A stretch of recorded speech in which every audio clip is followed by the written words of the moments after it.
Hello everyone, and welcome to This Week in Comp for the week of June 17th, 2024. This week marks the conclusion of the second round of Season 3 of the Tournament of Stars. Last week's points were a little off due to some automation errors, but the admins have been hard at work and I think they've got it sorted out. So without further ado, here's some highlights from this week. First up, we've got the 2v2 on Mech Factory Oxypods versus the Flaming Surats. As we can see, the Flaming Surats decide to do an end around while OxyClean decides to hold. We're going to get the approach here with the Spirit Bear and the Arctic Wolf just pushing into this. Now, Man Boobs in that Kodiak just decides to push in. It is 2v2, absolutely tanking as Quantum Brawl pushes Raptorian. Man Boobs turns his back on the Huntsman and absolutely goes down. But meanwhile, look at this corner here. Look at this corner here. There we go. Quantum and Raptorian just absolutely stuck in the corner, and there we go. Both go down at the same time. Hard to beat that. Next up, we have the 2D Scalawags versus Aces Wild, submitted by the Great Dive. This is 2D20 absolutely pushing Aces Wild with a whole bunch of Daka Sun Spiders. Look at this. This is the point of view of the Great Dive as we chase down some mechs. As you see, one been killed here. We're going to hop over on the Charlie Executioner here, which just absolute focus fire on the Daka's going to get halved. One touch in the rear, and they're going to just push him over the hill. Great Dive is going to divert here momentarily after Charlie goes down to go after Echo.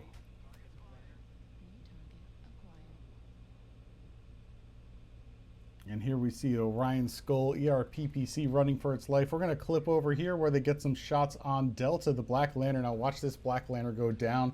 This Daka focus fire right here. Going to take a half in a second. There it goes. And then other half goes down right after. That's the kind of focus fire you want to see on these pushes, folks. This is push goals right here. All right, we got two mechs left here. It looks like Alpha is the next target that they are going to go after. Open side torso. Just get a little shot off on the angle. Very nice, Great Dive. Just get that little extra damage in here. And then we've got this Echo mech over here. That another Orion going to go down here in short order. First the leg, then the torso, then the farm. Goes down to a rear back shot. Final mech here goes down, and that's going to be the match. And next up, we have Salith Gets Away. This one's submitted by Direwolf saying this is a Div A match between DSC and Vile. DSC gets win that Salith is alone, and the chase begins. Look at all of the Vipers just running, all of the mechs just running after Salith here, chasing him up onto the wall. Here's the jump. Now it looks like this area should be out of bounds, but I think you can just skirt along the rim, and that's exactly what Salith does, hotly pursued by the entirety of the DSC team, and they are going to chase him down and just pin him against the ledge here. Now interestingly, Salith does not jump down. He gets we got a self-destruct there first from Chicken Man stepping out of bounds a little too long. But Salith is legged, and Salith is just going to hang out here. Now, this is another lesson for you, folks. Don't leave the almost dead mech up, because here's Salith just getting shots on everybody. Here's the main set of the brawl. We're going to cut ahead here, and you can see off screen there's Salith again, still in the fight, just raining down with those light machine guns and those medium lasers, just tearing into his former pursuers. We're just going to continue on here with this match, and you know, this is essentially a given up point. While the rest of Vile was there shooting the DSC, they should have finished off Salith. There's yet another shot, 9D here, the final kill. Salith, having gotten caught out, legged on the ledge, Chicken Man going down to what's probably out of bounds, is it survives to the end of the match. And this next one's from Historic Hook Swords versus the Saber Goose Div H. I'm going to let this one play on its own, but it doesn't get much closer than this. Mana is released. Oh, here we go. Jeff and Historic. Jeff loses a leg. Historic here, barely beat up. Let's see, loses an arm. Historic shut down. Yeah. Lost an arm and shut down. And also has Amton on it. This is a 2 or potentially 3v1 on Historic, which is Scrappy is like his name being Scrappy. Oh, and absolutely. Holding off a Stone Rhino. 100% go. But here comes the super fresh one, gonna rotate out with the XE and just do what he's gonna do best. They can get that torso. That torso is open and ready to go. Come on. Just straight UX. Oh, they got Historic. Historic, yes, that's what we were talking about. Well done. Don't let them sit on the field. That being said, Jeff on a Buffalo in a rough spot. Hamtown, it's up to Hamtown here. Who is firing out of range or into the wall. There goes Fax's half. Fax open other torso. I think 2D20s have this. It's real rough. Ooh, there goes Jeff. It's close. Yeah, there's no guns left on that Stone Rhino. It's literally 1v2 at this point in time. Yep. Let's take a look at Hetmana as this goes down. Hetmana still has all left weapons. Torso. Left torso. Left torso. Get that left torso. Come on, Ham. You got it. There it is. Ham's got it, and now it's oh man, how's Ham doing? Ham's doing all right. Just shove. Oh, just Ham's shove legs. S-pulse. Oh, they're gonna lose Scrappy. Oh, they're gonna lose Scrappy. Ooh, there it goes. All right, Rancor versus Stone Rhino. Let's take a look. Stone Rhino has a lot of armor. Ham's legs are real open though. Yeah, he needs to use that dead leg. It's so close. No, not enough. So close. That's a 2 damage difference game. Yeah. Maybe 2.5. Given that it's a Stone Rhino. That's so close. Yeah, that was a good finisher. And finally, we're going to go back to OxyClean versus the Flaming Surats. If you are familiar with Caustic, I think you probably know what's coming up based on this location. But here's Radio Isotoast going to get a kill here. And you hear that music clearing up. Here we go. Left turns for everyone.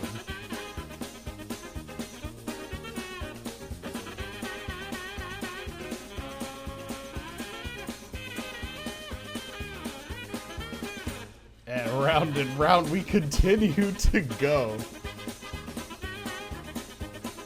Oh. Yeah, here we go. At this point, both mechs decide to disengage and are going to try to, one's pulling back, the other, well, actually Radio is also pulling back, looking for different angles here. We're going to take a look around, and they just pull all the way apart. Just got to fast forward. They find each other on the point along the henge.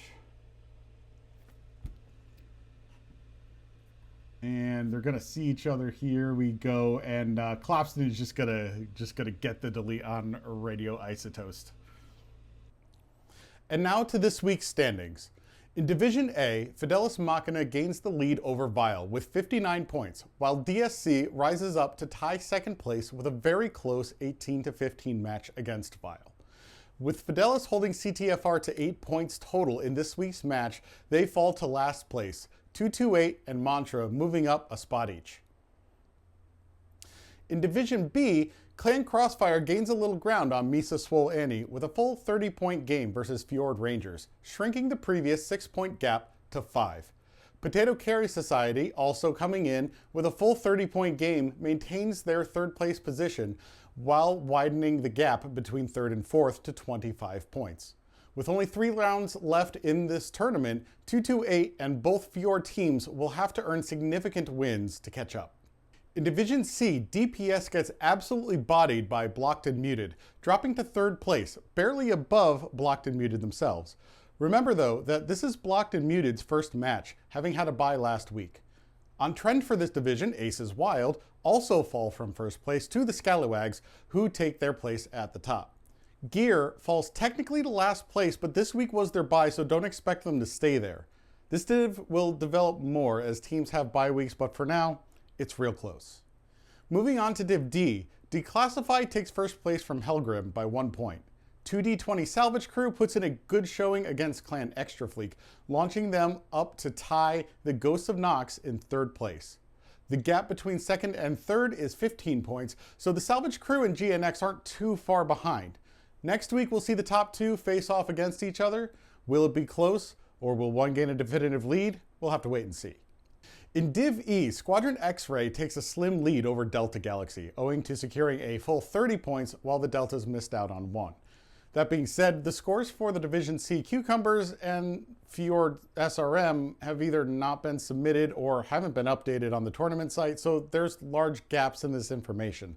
It's likely that one of the teams would surpass Operation Joke, and a perfect score would put either of them in 3rd place. We'll have to wait for that one to come in. Division F stays relatively the same, but we have the Tikhonov Commonalty Armed Forces entering the fray, beating the 2nd place Escadron Suicide 27-15.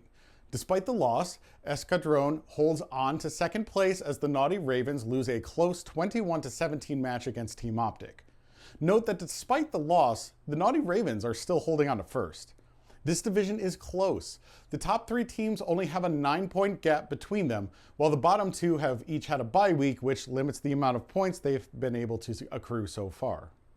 In Division G, the Flaming Surats put in an almost perfect game in terms of points earned, extending their 6-point lead to 15. The Oxypods secure a 22-20 win against the Sweaty Sabres, bringing them up to a tie for 2nd. If my numbers are correct, they would also tie on overall kills, bringing us to the 2nd tiebreaker, kills against, which would go to the pods.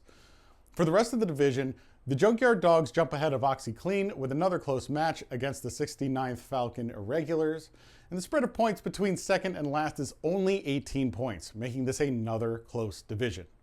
The Surats are riding the wave right now, but they're one slip away from being in the mix with everybody else. In Division H, Historic's Hook Swords takes the lead from Clan Sabergoose, while the Metal Gear Squadron, despite their loss to the Raven Irregulars, maintains a close 3rd place, only 2 points behind the Goose. The Raven Irregulars flew onto the scene with their 21 points in their first match, putting them ahead of the Ravageur, who had a bye. In Division I, the Coyote Lobos run away with the lead, for now. Last week, there was a potential tie with the Psy Ristars for 1st, but between the Ristars bye this week and the Lobos' perfect point gain, the gap between 1st and 2nd is 30 points. That's a full match worth. That being said, despite the bye, the Ristars are still tied for 2nd in points as Smoke Cassius ekes out a close victory off of the 323rd, who was coming off their bye. Checking in with the tiebreaker, Smoke Cassius will be ahead of the Ristars by 2 kills. The 323rd comes out of their bye week losing, but with a respectable 16 points. And finally, the Draft Division, Division S. The spread tightens up a smidge, moving from 15 points to 12. The Red Lions vs. Grill Daddies match was a bloodbath, leaving only 1 out of every 6 mechs intact. That's a score of 22-21. The Red Lions getting 22 points, but the Daddies getting the match win. Meanwhile, We'd Rather Be Spreading Democracy enters the scene, landing right on top of the Single Moms with a 24-13 victory, which is not enough to put them ahead of this week's bye team, OK Sips. And that's all for this week in Comp. As always, don't forget to send in your clips for next week's episode via Discord DM or the email in the description. Until next week, I'm Ivor, and I hope to see you on the field.